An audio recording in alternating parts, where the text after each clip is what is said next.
Okay, everybody. Sorry, but yeah, we can get Rob on the camera, but we're gonna go ahead. So I can see your questions now as we go along. Thank you for being patient. I do not know what I'm doing. I'm a dinosaur. I learned on a chalkboard, so I apologize. But we do have Rob on the phone, so I'll ask him the questions that way. So, Rob, can you tell us where were you born and where did you grow up?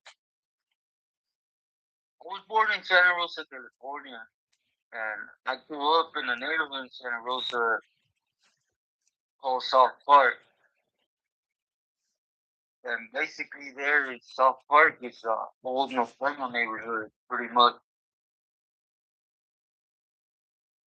Okay, And as I was growing up there, I was good at first.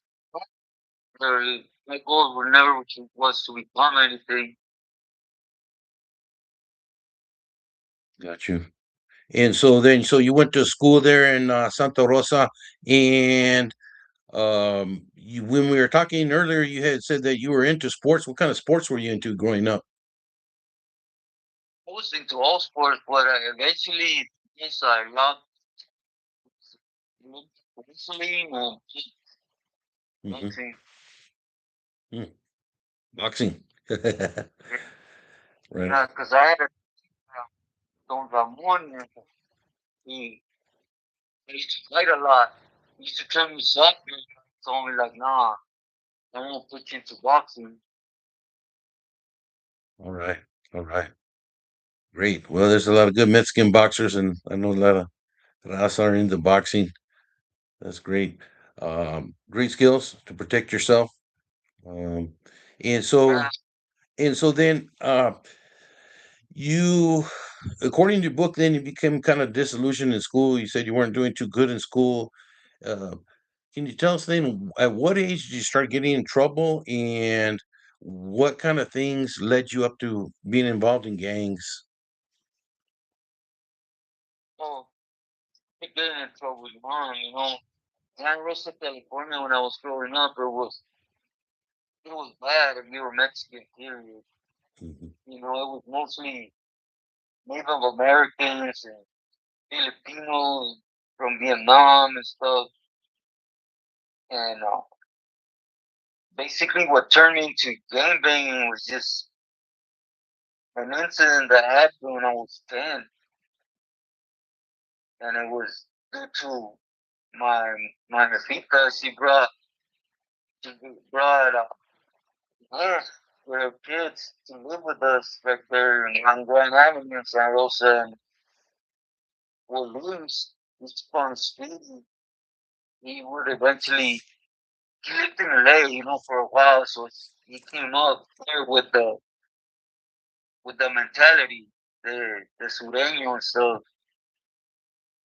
And long story short, just one night, his girlfriend calls me and tells me like, "Hey, receive him."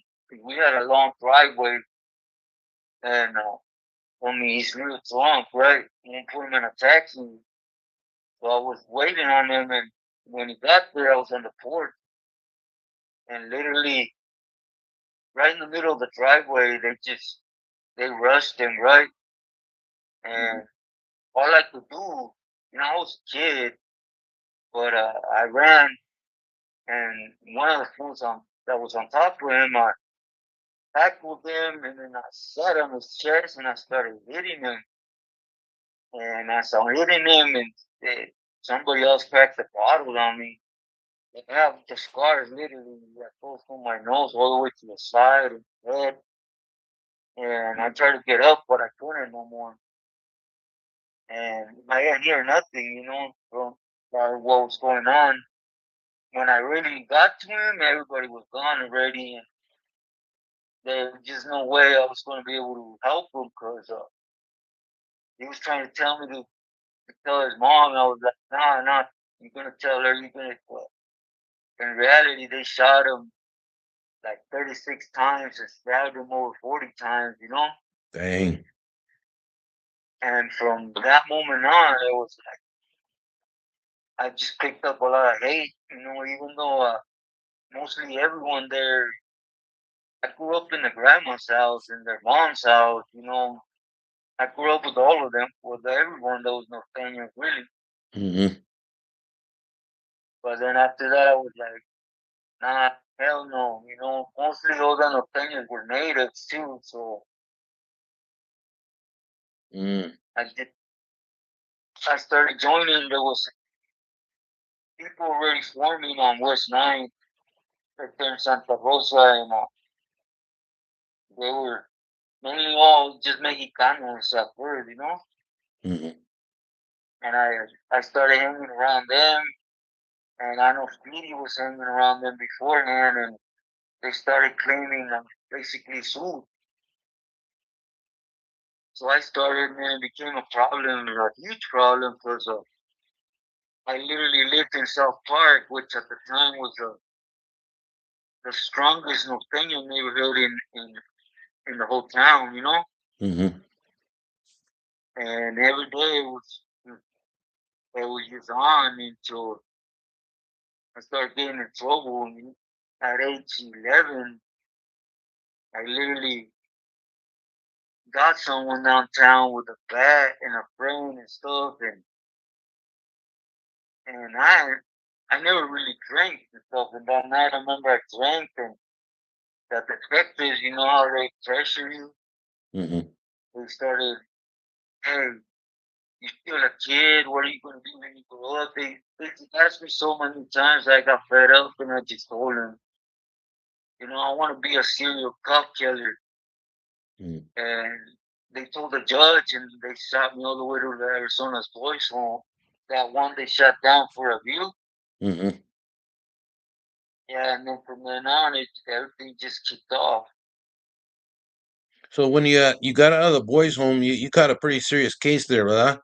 In Santa Rosa. Without getting too many details, because it is in your book. I know it might be kind of difficult to talk about it, painful as well for I'm sure the victims' families too. Yeah, definitely. But Yeah, can you tell us a little bit about the specific crimes you were convicted of, and then what happened after that? okay. Every time I got busted, it was for gang violence. And it was just in and out of juvenile hall. And at the age of 14, I actually got arrested for hitting someone, shooting someone, discharge of a firearm, and pointing a firearm to a police officer as having a narcotic for sale and a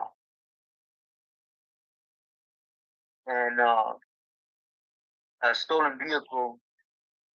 And I went to YA for that. And when I got out, is when I caught my case.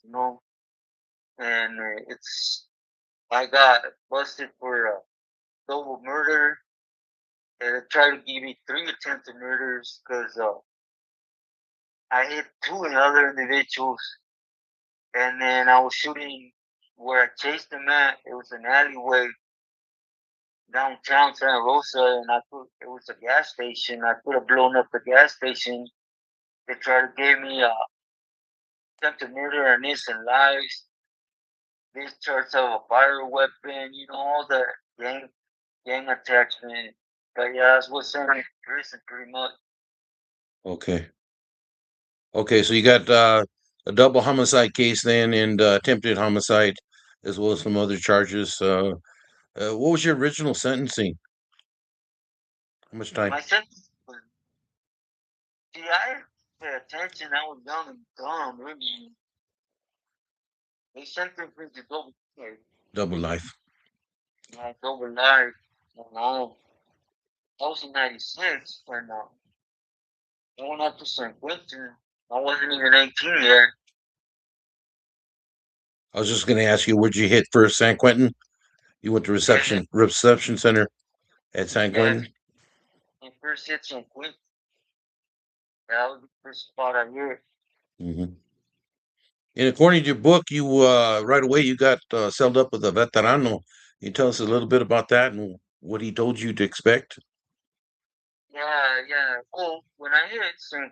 Quentin, I hit, was a lifer and just wanted to get things done for everything. I was raising my hand, and every time they cracked the doors, I was going into somebody's cell. And the homie that was celled up with me when I first met him, he introduced himself as, well, I just keep his nickname out for Raul Corona, Riverside, right? And he seen I was so wild, and then one day he just sat me down and told me like, "Hey, Chino, siéntate. I want to show you something." And that's when he pulled out his real paperwork, and he was a made member of Altiparol Salinas. That's why he was there. And he smacked my ears back, and he started giving me flecha, on how things really were. Got you. So he basically schooled you on what to expect as a youngster doing, looking at double life, looking at a long time. Yeah, What was coming down the road? Yeah, basically, yeah, if I kept doing what I was doing, I was going to hit a brick wall. But I'm real grateful to him that he took the time because I thought it was completely different. I have nobody before me that could give me flecha, in town. and so besides San Quentin, and maybe give us a rundown of the different pintas you went to after San Quentin, and roughly how much time you spent at each one, and how that all evolved. Well, from there they shot me to Tracy. DVI When I hit Tracy. when I hit Tracy, I was there in Reds, waiting on committee, and I got a battery, and they basically just gave us a 128D with the transfer. I was there less than a month, for that battery, because they didn't even try to pick up the stabbing, because it was a stabbing, and then they shot me from there to Solano. And Solano was the same thing, I just Hmm. completed resection, and it was on Hmm. pretty much because it was Norteño's prisons. Hmm.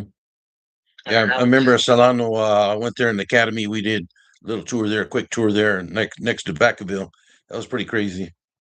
yeah, when I hit first there, I took my shirt when they didn't like my tattoos, so I had the area on town and all that, and then they knew what I was getting there from Tracy, that was the one that stabbed the Norteño, and basically they tried to tell me to put the shirt, to keep my shirt on, right? And I just said, all right, and I went back and I picked up a piece and told the camaradas, hey, vámonos, let's boogie. And we just whooping on them. Then they tried to move me yards, and they're literally the same day I got off Reds, I was gone because I hit up a paisano and I asked him, hey, where the homies at? And he's like, nah, you two are the only ones on the yard. So the minute they let us out, I just grabbed tobacco and stuff, and we went out to their room and started hitting the norteño. Mm. Started And getting then they busy. shot Yeah. Vacaville. And in Vacaville, I didn't even, it was just pending transfer. We were in Vacaville pending transfer to a different joint. And I snuck out because some things happened, and it was basically a big riot with the norteños, and they stomped us in. Right there in Vacaville, they beat us in good. And then they shot me to Willis, and I was there for like 3 months in the hole. And I actually caught a stabbing right there in the hole, and then after that, they shot me to Ironwood. Okay. Ironwood next. Yeah. Thank you, Hector Bravo, for saying, everybody hit that like button. Yeah, definitely. If you're not subscribed, subscribe, hit that like button. Appreciate the support. We'll be And taking then, questions of Robert here in just a minute. So after Ironwood, where'd you go next? well, in Ironwood is where I spend the most time on the GP.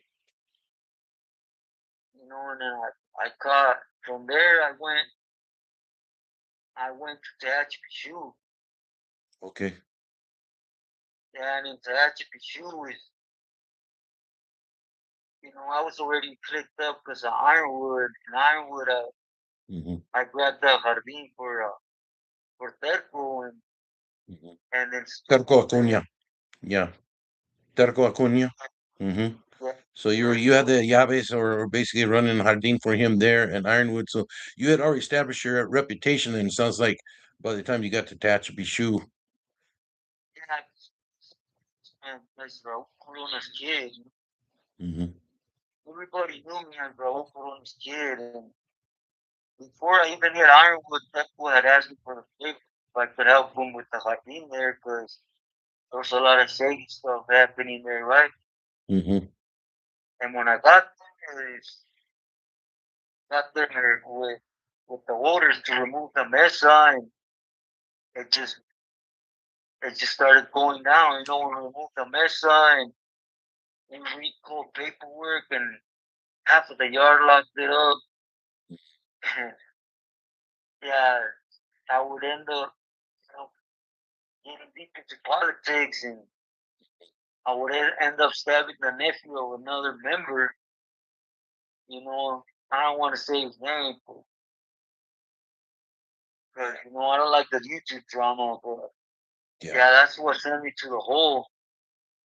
And in the hole, it just, well, I don't know if you know, when you're in a hole in the shoe, it's just a tornado picking up time, charges and time. And I would end up picking up a couple stabbings and batteries, and they shot me to Tehachapi. And I was there in Tehachapi for a little bit. Who were some I of the got, heavy hitters you had there at Tehachapi?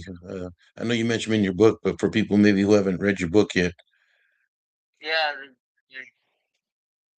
the main one when I got there was Todo from Cucamonga, Sal Hernandez. Right. And he was my band neighbor. He was right upstairs from me. Sure, but it was also Pancho from Verdugo, Danny from White Fence were next door to me, and then we had Turtle there for a while, Mm-hmm. and then upstairs Snoopy from 18 was there. Reaper from Ontario was Sal Seri, and then you had Choppers from 18, Chaparro from 18. They were all there. They were all members. We were on B side and 7 block. It was mainly the validated block. Yeah, it sounds like quite a few people there Yeah, that people might recognize. You know the MA and the camaradas. So Robert makes it very clear he never was a mate pili or canal, but most definitely was an associate. And I've said it before in some of my other videos and in my books. Sometimes the associates put in more work than the actual members. Because the associates are the ones out there doing things. Um, and so he's definitely in that category. If you read his book, he's got a lot of war stories in there, but also some lessons too at the end of the book, um, which is why I when I saw his videos, saw what he was about. That's why I backed up what he was doing. So after Tehachapi, where'd you go next? I got maybe, Okay, so but at that you went time general population 180 after that. they put Toro. They had found a bunch of perros there, and they would end up flying Toro to Silicon Valley, and they moved in Chino from Maravilla, Okay. and I started Chino, mixing. Chino, Peanut Butter Ruiz. Some people may know him. Yeah, Yeah, the old veterano. Yeah. I mean, everybody took control, you know? Hmm. And I went to the 180. I had orders to the Mesa, and I didn't have the time because they told on me. I came back, and then when I came back, they shot me out to Corcoran. Can you tell for our viewers? I know a lot of them are familiar with the the prison scene. Some of them former convicts, some of them former officers. But for people who not that familiar with the inside, when you say removal, what does that mean? Removal Yes. is when you stab someone and remove them, you know? They literally remove them from our program. They can't come out with us. They consider no good. Mhm. So they end up on a bad news list or get on somebody's bad side, and then the orders are they're to be Yeah. taken out or removed from the yard. Well, this is well known, right? But what was happening was the 180 had a connect a direct line with them, and they weren't sending their respects back to the shoe to Chino, right? Hmm. And he was mad because there was that avenue to get in touch, and they weren't doing nothing, and they were doing a bunch of things on the yard that wasn't with the program, like messing with other races to a sense that it was not permitted. Hmm. And I went out there and basically I was going to take the yard from them peaceful, hopefully. And they said, yeah. And they said, yeah, but then they went turn around and told on me that I was supposed to hit every single on the yard. They had the orders, and it was live, basically. Okay. So somebody dropped a wheel or a kite on you, or gave word to prison staff that uh, you were going to hit staff members there, probably to get you removed from the yard. I had a question from James from Excuse Me on the Tier. Thank you for tuning in, brother. He asked, "Well, what woods were there?" You mentioned that some guys were dealing with other races, which is was a no-no. Uh, did you guys do did or uh, were there some whites there that were aligned with you, or you guys at war at that time? Because I know it's gone kind of both ways sometimes with like the AB and the P9 and the Nazi lowriders and those types. How was the relationship there at that time with them with the Woods? It was good. We had a good relationship. And they were mostly orange. And was actually an individual right there with me. He was in R. His name also was James. Mm. When they were there Well, from yeah, him, from Orange County, yeah. he had a friend. It's a couple skinheads. I don't really recall their names, but there was also a couple skinheads on Sixth uh, section, and they had their own thing going. You know, every time they went out, they were rocking and rolling between NLRs and skinheads. Yeah. Yeah, I know a Yeah, lot of those factions don't get along. Sometimes it's a racial thing. All the whites or all the blacks or all the Mexicans are right together because of the racial thing, but a lot of people don't understand it breaks down to factions. And then even within factions, like with the MA, as you well know, there's different cars and different people who have feel more loyal to one PD than the other, and that different crews on the yard working for different guys, and that always causes a lot of problems. Hey, Daniel, thank you for tuning in. Good to see you. We got quite a few people on. We got 36, it looks like, right now watching. So that's great. Yeah. Appreciate you guys' support. Appreciate you watching Robert's videos, and hopefully you'll buy his book. So after the Tehachapi 180 thing, what happened next? well, I would Okay. shoot. They sent me right back to Okay. and then from there came some that I had to do on the unit, and then they shot me to court and to there. Mm. But yeah, what you just mentioned, that's the biggest mistake. I don't really talk about it a lot in the book, but when a homie, a camarada, he stays loyal to one individual, that's not how it works. That's something Raul taught me that as a homie, you put yourself in this position to the enemy in the whole, not just to one individual. Yeah, I understand. Yeah. So, you also did time at Corcoran and Pelican Bay. Can you tell us a little about those? Maybe what a little bit of the difference between Tehachapi shoe, Corcoran shoe, and Pelican Bay shoe. I know it's all the whole, right? It's the shoe, but they seem to have a little bit different dynamics based on layout of the facility and the attitude of prison staff. Um, and you and I know we talked about this before. There's there's good guys and bad guys on both sides. On the blue side and the green side. Just it yeah yeah it definitely. I've seen some not too good in the green side that probably should have been on the blue side, and probably well, I can say for a fact some guys that I know now like yourself that got out and would have probably made good officers or good Marines or whatever had different things happen in their life, had it just circumstances happen different. That's one thing I always never forgot. I did have family members that did time in prison, and I thought back to myself when I was a youngster your age, how easily had I got caught on some things, uh, how easily I could have got caught up in the system, because it does. Once you get in, it's hard to get out, man. You get caught up in that, and you just keep catching cases to defend yourself or whatever, and it becomes a vicious cycle.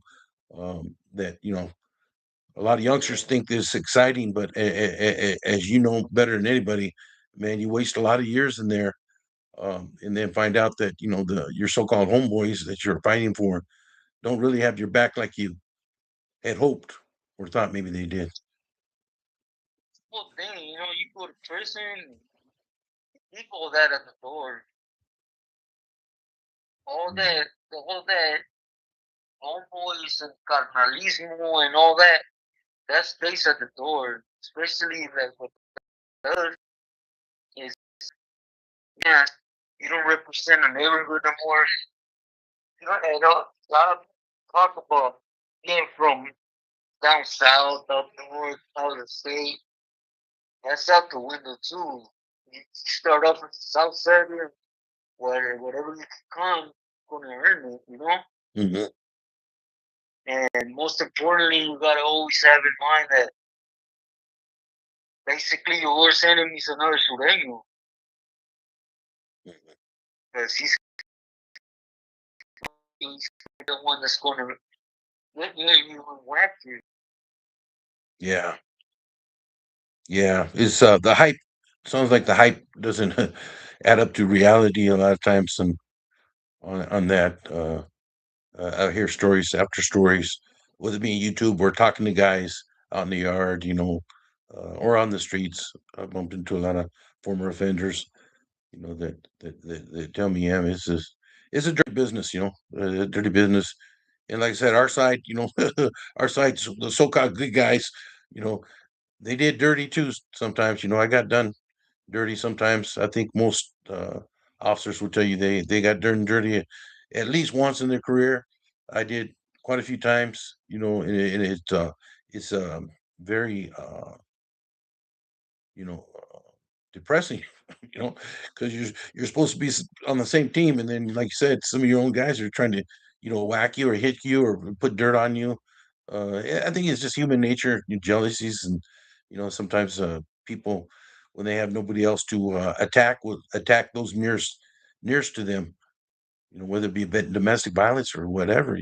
It's unfortunate that we do that as Yeah, human beings. yeah, I know. I trip because like I mentioned, there were too many of them. So I grew up with carnalismo. It was you know, to be there for the next man as a sureño to the fullest and Hmm. go into a system where guys that stops being there. You know, I'm not saying there ain't good camaradas or there is, but at the end of the day, you got a little bunch of individuals that are going to be the ones dictating everything. You know, Hmm. Hey, we got a question from our friend Agent Orange. He says here, uh, question: would Rob had gone in 100% if he was just doing a 5 year sentence versus doing the double life sentence that you caught? Do you think you would have been as dedicated to the cause? I would be. So that 5 year sentence might have turned into a life sentence anyways, regardless if you're short time in it or doing being a lifer. The only difference is the level. The 5 years, you know, where they would have seen two maybe, Hmm. For and starters, yeah, it yeah, would have been different probably the politics and stuff. You know. right. But yeah, but yeah, then some guys, like you said, they they act up. You know, CDC is going to give you more points for classification, and yeah, you end up maybe there anyway. So probably a lot of it has to do with attitude. I mean, in your case, circumstance uh, put you at a level four, some level four hard yards. You end up going to the shoe, but um, there's guys on level fours too that can work their way down in points. It's a lot harder though. Just like getting into a gang is a lot easier than getting out.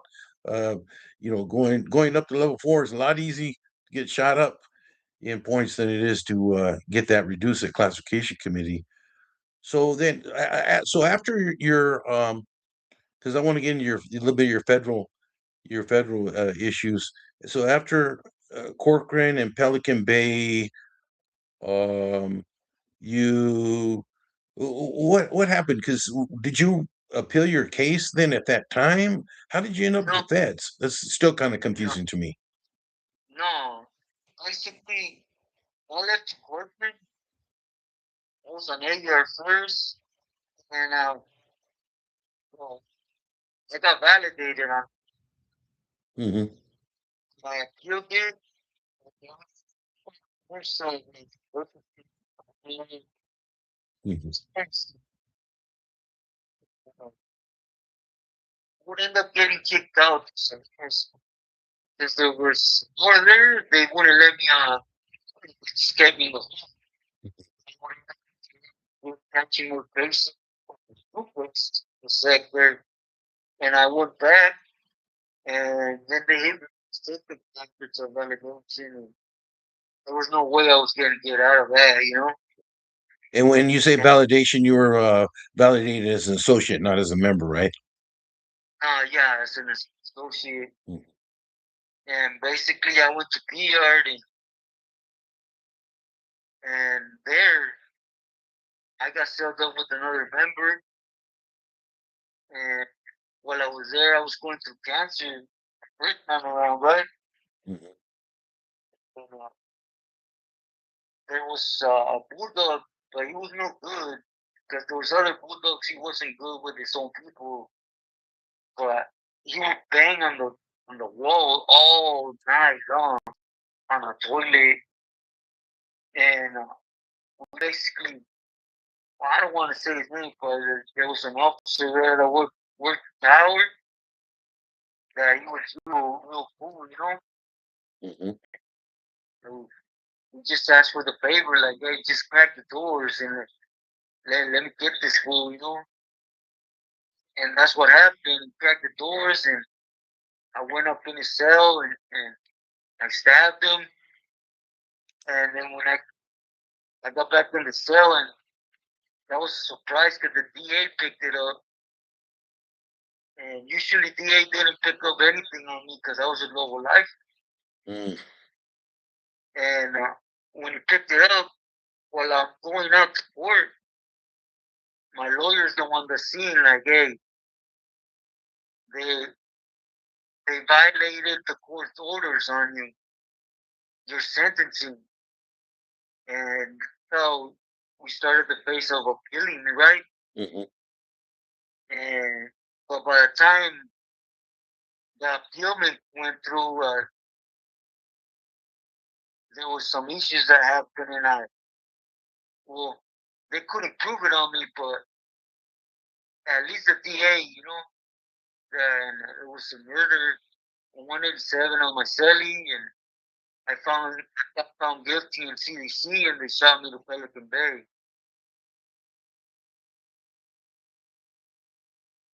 Gotcha. So then, so you went in was it 1980? What year did you go in San Quentin? Hit San Quentin? Nice. 96. Okay, I was say 86. Yeah, that was even before I started. 96. That makes more sense. And then you went to you were in CDC until 19. Excuse me, 2015. Yeah. So, Wow. then I did like 14 years in the shoe, and then from there, 14 years in the shoe. yeah, 14 shoe, Damn. and then they my place on the city. Mm-hmm.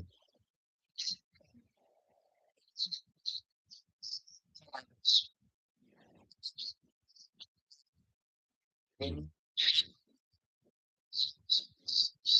Mm-hmm.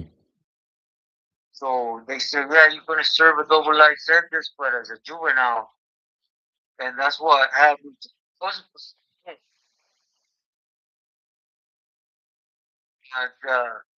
The feds basically tried to overdose me because it was my mistake. Gabe, you being a CEO, us as a Sureño, we can't admit to nothing. So basically, every time they shot me to committee, I got a case like that in Vacaville. They would tell me, like, hey, you're from here.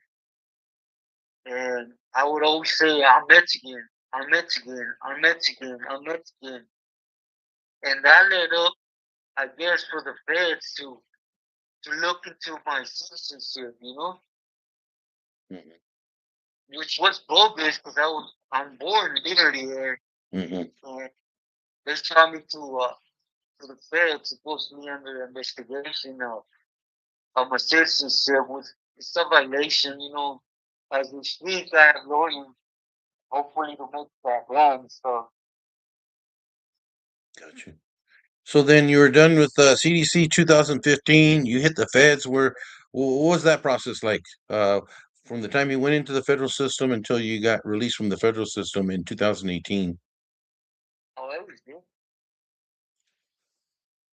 because I got to they put me in being locked in the cell. They put me in a hole with a bunch of people, Mm-hmm. and then I was there for a couple hours, and then the gang task came in and snatched me up because there was war with the Árabes on the main line, and they didn't want me to hit the main line because they thought I was going to cause more problems.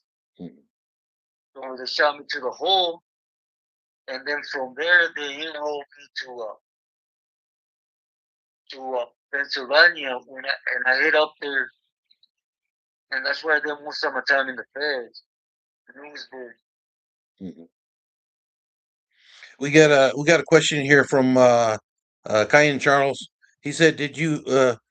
He wasn't sure if you said when you talked about the woods. Did you have any close friends who were woods ever? Uh, Oh, I got close with the few, like with the P9, Leonard. He was the shot caller there, and we got real close with him. With Lucky from Hammett when we were in Corcoran, he was validated with the original Bluebird that's from the 80s. mm-hmm. Blue, they used to play Blue, matter of fact. I got real close with him. Gave me a lot of schooling Mm-hmm. with PTS members, they were neighbors too. with NF members, Nathaniels, NR members. So it was pretty different in the show, you know? Yeah. Yeah, you might be selling up to nothing but enemies. You can't even. I think you have a Yeah, story in the book where you had talked actually to a Norteño through a crack in the wall, and you were kind of like why are you even talking to me? We're supposed to be enemies, but you gave the guy a chance and found out that he was a decent human being. Unfortunately, he got hit by his own. But you guys, if you haven't read the book, you can buy the book and hear about that story. So, okay, so then back to BOP. So you end up going to Eloy, Arizona, process in. Where did you do your time after that? Where did they send you? Sylvania, Lewisburg. Lewisburg. Okay. I got hit there. That's where they're most friends. Okay. And And who was when I there? got Can you tell us maybe a couple individuals who were housed there at that time? Sana was there from Orange County, Mm-hmm. Peter San Ojeda. Mm-hmm. Joe from Albuquerque, Mm-hmm. Joe and Ponce. Yeah, yeah. Not G.I. Joe. Big Joe. Yeah, two different guys. Yeah, yeah. Totally different guys. Yeah. yeah, Joe from San Jose had people representing me there too. Mm-hmm. Tony from Dirty Lomas was there. The old man, Chino Tony. Mhm.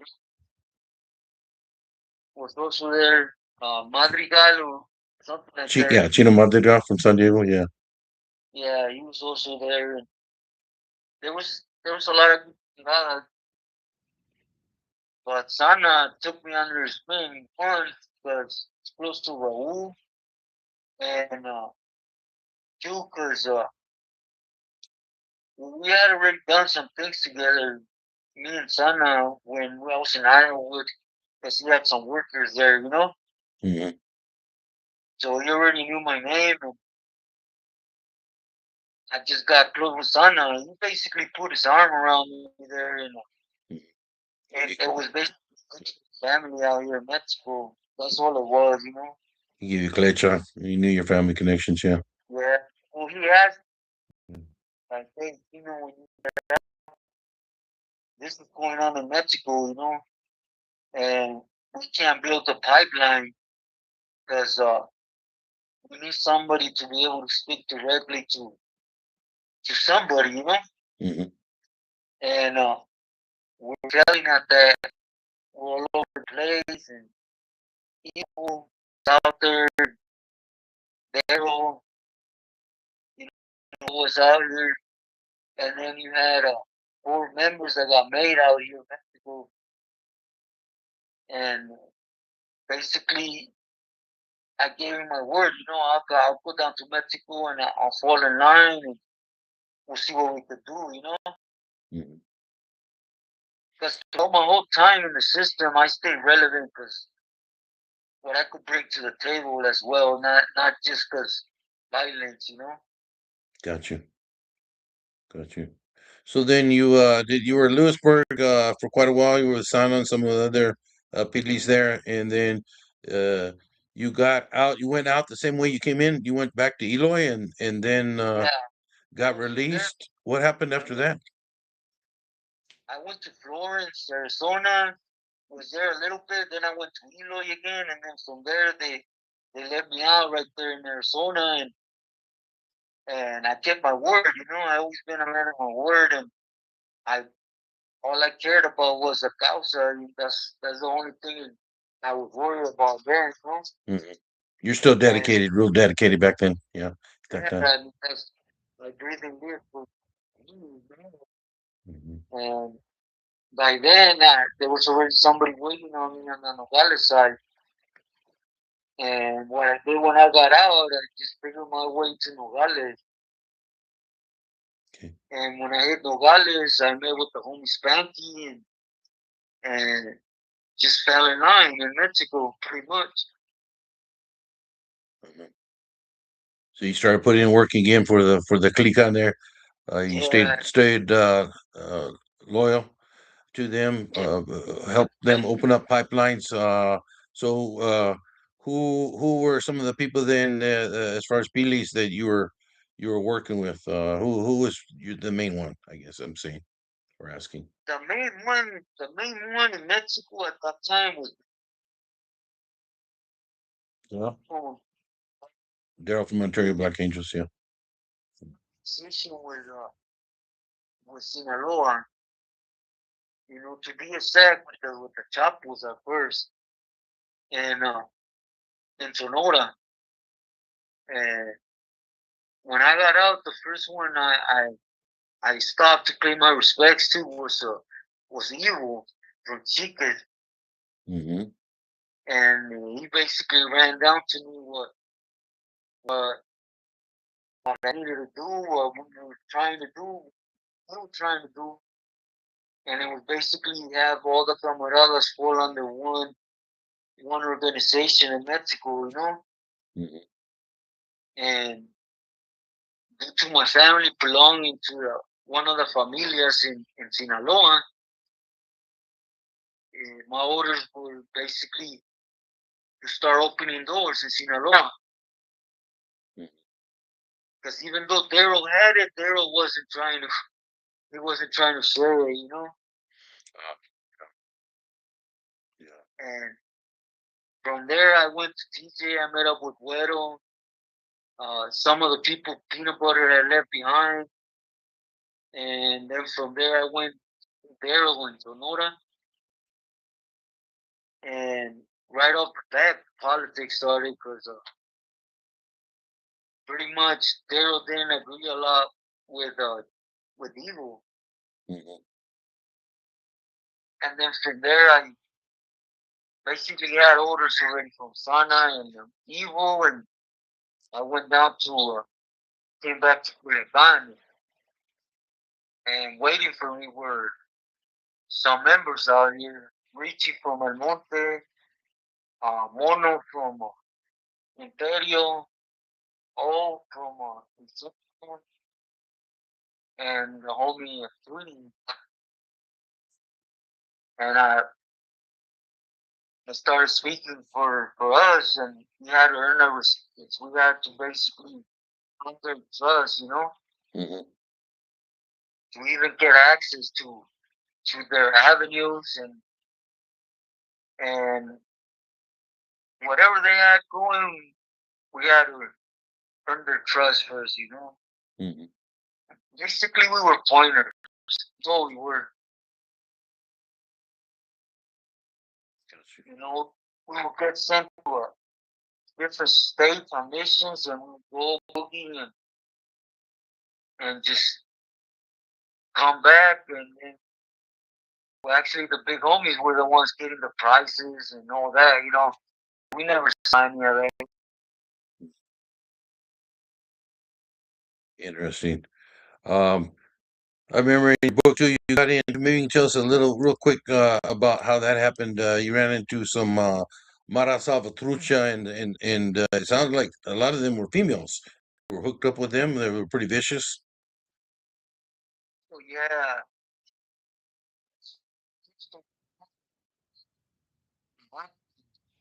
there was a lot of some of the teachers were working with the faction in Oaxaca, and we got sent to Oaxaca to remove people in power there.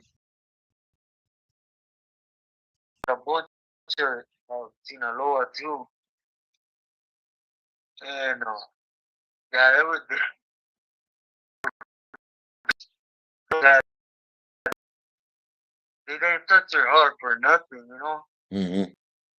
And Yeah, a lot of people right up, underestimate the females, but they yeah, they could be pretty brutal, and they're smart too. Sometimes, they sometimes a lot of times, they know how to know how to work things, uh, how to work the system and work. Men don't take advantage of men's stupidity, thinking on the wrong head, all that kind of thing, and use it to their advantage. I've seen a lot of stories like where that happened, where people thought, yeah, oh, they're nothing because they're girls. They ain't nothing, and end up being connected to somebody really actually did some damage to people, and some people sometimes lost their lives. no, she's literally she's when it was working. Mm. they will be well, they will literally hold their ground against you. Knew how to shoot and everything. Mhm. And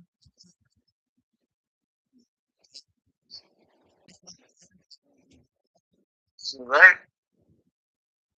And like,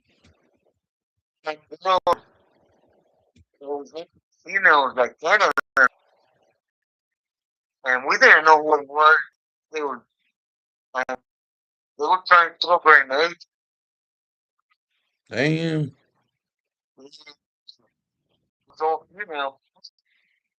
Yeah. And, but if you do it, I would end up hitting like 7 prisons in Mexico. Right. I remember in the book too. That was a very interesting story. You and Evil, you were there during some of the stuff. Details that you know somebody who was there would know about the riot that Evil was in, and some people get things, and me too. Sometimes I get wrong or third hand, but things where I was there, I can say, no, man, it didn't happen like that. I was there. I wrote the report. I was on that guy. Right. It's here. There's two. The message is to give pleasure that I have when I was still Mhm. on how we at the end of the day, everybody iron out spread poison in the sense of want to boogie and do it, lace up, boot up, and I'm gonna. But at the end of the day, you're gonna have it in your ear how things are. And the second one is God, how God was always there for me because Amen. I do it through my wife. God, I only speak about things that it's needed for. And boy, Right. Right. Well, we had somebody ask, how what was I guess what was the final thing? I know your experiences many times been scarred, bruised, beat up, you know, stabbed. You've been through the battles. You've been through the grinder. Uh, but what I guess what made you decide to throw in the towel? If you could tell us, and I know you have a lot more details towards the end of the book, but what was the kind of like the final straw where you said, "No, I'm done"? it was Daryl and his dope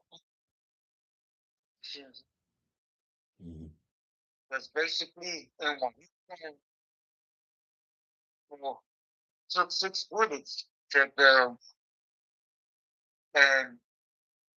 I hit the joint there and when I got out I was still healing from them wounds, right? Mhm. So I started Daryl and then after a while my family and some other families from Sinaloa they had they have bodegas in a ranch. I'm not gonna say where at, but they needed somebody up there permanently taking care of them, right? So they shot me up there so I could finish healing and everything.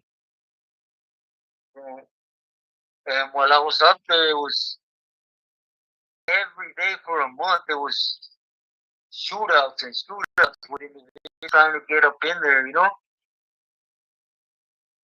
And then not only that, but the town wanted me to murders. Like it was a big thing.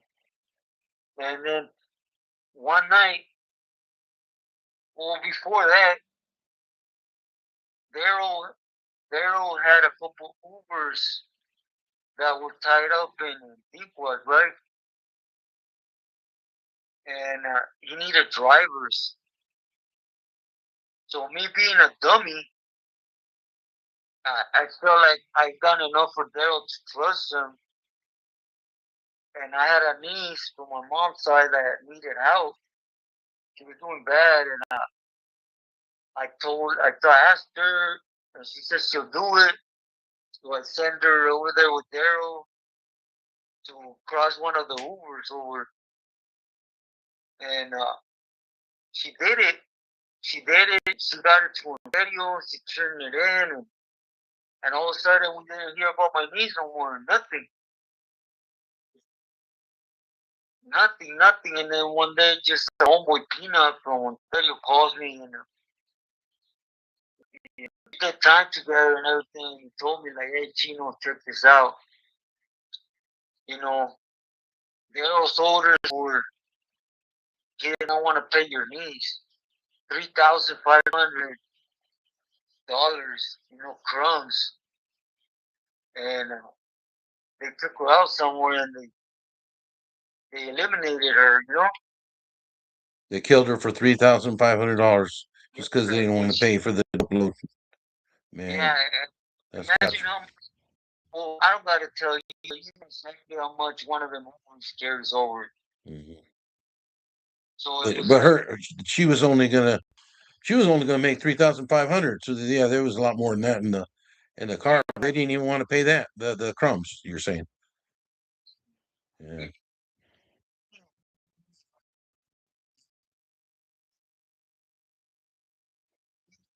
and I was waiting for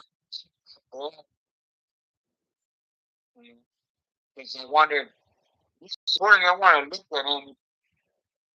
So I confronted with this, and what happened is one night I'm up and I walked once in the dark with my dogs, right?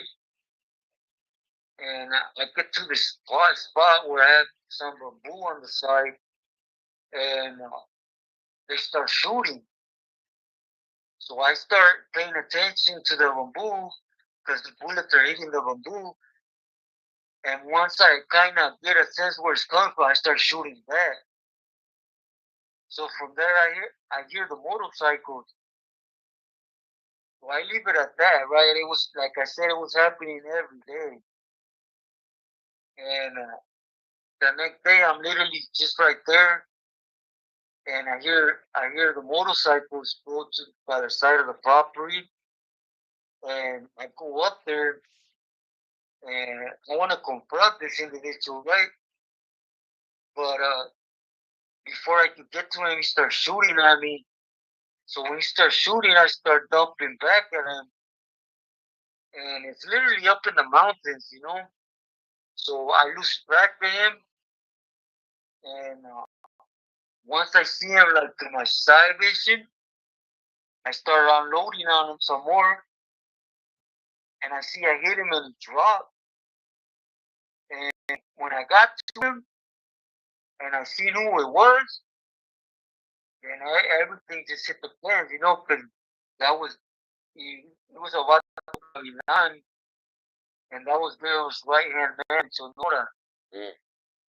So you at that point, then they were trying to take you out too. They took out your niece and It was what yeah, took me out, and basically play it off like there was tell. And in the bodega, there was a lot of money and there was a lot of work. that's when you And started figuring out you've been betrayed. yeah, so what I did, I never hesitated, Gabe, at that moment, and I wanted to dome that literally put a few bullets in his head, and something came up in my head, like what are you doing, fool? This why are you still sacrificing for something that's not yours? And look what they're doing to you. Anyways, doubt lived in my head. And I have never doubted what I was doing. I never hesitated. Just I kicked them in the grill and told them to get it. And I told him to tell Daryl that I knew. Now I knew, and I basically came down from the ranch, and I'm not a thief, so I with who they had assigned to leave him with, Sinaloa, and I came back to Culiacan. And my plans was to not involve nobody, but just boogie, with Arrow. And God had different plans, so Right. Yeah, God usually has different plans for us, not to not to make light of it too. So, whether you call it karma or his luck just ran out, uh things I think everything happens for a reason. I don't think anything yeah, just happens. I don't think we're here just by our life. It takes some people longer than others to figure that out. And I'm glad that you figured that out, that you're free. And I know you're dealing with some health issues, but yeah, you're definitely blessed. It could always be worse, but was was I think what I know, and God had just he had a brain stroke, heart brain attack, and that put me on my butt. I was literally in bed for 6 months, mm, and then as I'm literally able not to move, I had a heart attack and thrombosis hit me. And just imagine being completely paralyzed, going through a heart attack and thrombosis. mm. And I'm not. I don't want to make it sound like that, but God took all the ability for me to do anything. Yeah, Basically, you're like, hey, school, yeah. get your butt down. Yeah, to slow your roll. Yeah, you And know. so, well, everything started happening with a knee. He was under a knee, and then parents got discovered he was a double dipping with the Tamaulipas, and that's why they ended up catching up to him and his nephew, and they hanged him right there in Piedras Negras, Sonora. Wow, man, what an journey, what an adventure. Well, I know, like I said, anybody's watched the show knows sometimes, man, you're struggling, to do it, but you put your videos out. I know you enjoy doing that, and you do not, even though maybe sometimes the stories start off with war stories, you don't glamorize the life. You usually always try to end with a message, a positive message, which I also try to do on my channel. And again, that's one thing that immediately attract me to your channel and your personality. You keep it humble. You're not bragging and boasting so much. You're just talking about some stuff that happened and how it didn't it didn't turn out too good either. Most of the time, it usually ended up bad. So why then did you decide to start your YouTube channel? Because again, I wanted, once I started reflecting, going over everything that I've been through and stuff, it's like, I started a YouTube channel. The message is just to open a glimpse. Because even though, people don't agree with me, I could tell you my experience and how it was, and it's going to always log onto your head. And my objective is that, okay, do your thing, do it. But if you ever go to prison, it's funny how the mind works. You might find yourself in a situation that you heard through me, and you're going to be able to foresee it. So basically, again, I came on to give klecha to those that are not giving klecha and just get thrown off to the walls, you know?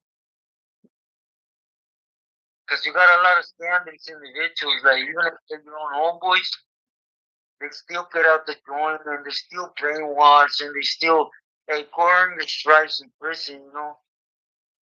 Mhm. And that's basically it. And also, In every video I do, I try to pinpoint out, even though we're doing things that weren't godly, God was always there, at all times. And even though I didn't deserve it, He helped me get out of a lot of things. Yeah. Well, I think you're still on this earth for a purpose, man. Like I said, dig your videos.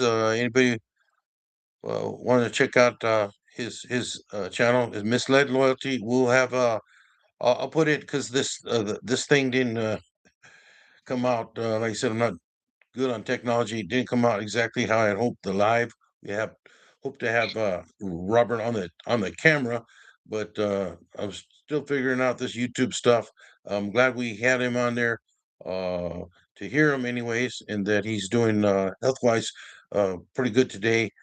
So I appreciate that. Um, go check out his YouTube channel, and he also has a new book out. Can you tell us a little bit about that and where people can get your book? Okay. Yeah, just either book, window, and hope is just that, First and foremost, I want to thank you publicly again from the heart, making it possible, for being patient with me. I know it's a while, and it's just that, Me personally, I'm like you. All my life I've been busted. I don't know technology. So for me, it makes more sense the message being out in a book that lasts a lot longer. Yeah. Well, it's an awesome book. I just haven't written a few myself. I just gave you some pointers on how to get it done, and I'm glad you did. And I know you're proud of it. I know your niece helps out on your videos. She helped on the book. Um, you know, it's amazing journey, man. Yeah. That you've taken, and again, you keep it humble, you keep it real, but there's a message. Uh, Behind everything that you say in your videos and in your book at the end. Don't want to give away the cliffhanger at the end of the book, but it's good. uh, Most people told me when they bought it they couldn't lay it down. They read it from front to cover. So yeah, you get that on Amazon.com or Kindle. You look it up under Robert Alvarez, author of Misled Loyalty. Anything else you'd like to say before you go? No, I just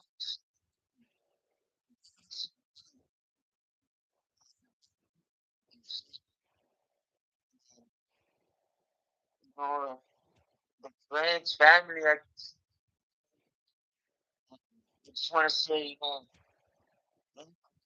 with DC, I could sit down and tell war stories and how many times in the riches get stabbed.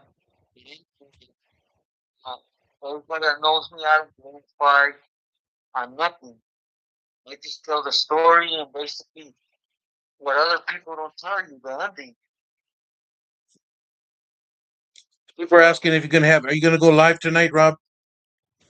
Yes, yeah, Okay. Yeah, he'll be right, alive. He'll do a live. He'll do a live, and you can see him. You can see him yeah. probably. Hear him a little bit better. We did this via the phone. Well, I'm glad you were able to get on the phone. We had it all. We thought we had it all worked out and lined up, but like I said, I hit the wrong button somewhere. I don't know what, but thank you for being patient with me, also, man. Appreciate it, and glad to call you a friend. And I'm very glad to know you, and continue to be blessed and keep on sharing your message, brother. Not you again. From sincerely, even going out your way to do so. Like I stated before, we've only done 2 interviews with Hector Bravo because I respect him. I respect him as an individual, and I respect you, your knowledge, how you put out things too. And just thank you. Thank you for the opportunity. All right. Well, it was a great interview. Thank you, and yeah, we'll I'll send you that link when it's done, so we could put the also your book there. I did a little kind of like a little plug for your book at the end, so I'll send that to you as soon as we're done here, man. You have a good evening. Take care. Oh, no, no, please do. Yeah. Yeah, please spread the message far and wide. Thank you, man. Have a good night. Okay. Okay, cuídate. Okay. Igualmente. Thank you, babe. Okay, adiós. Bye bye.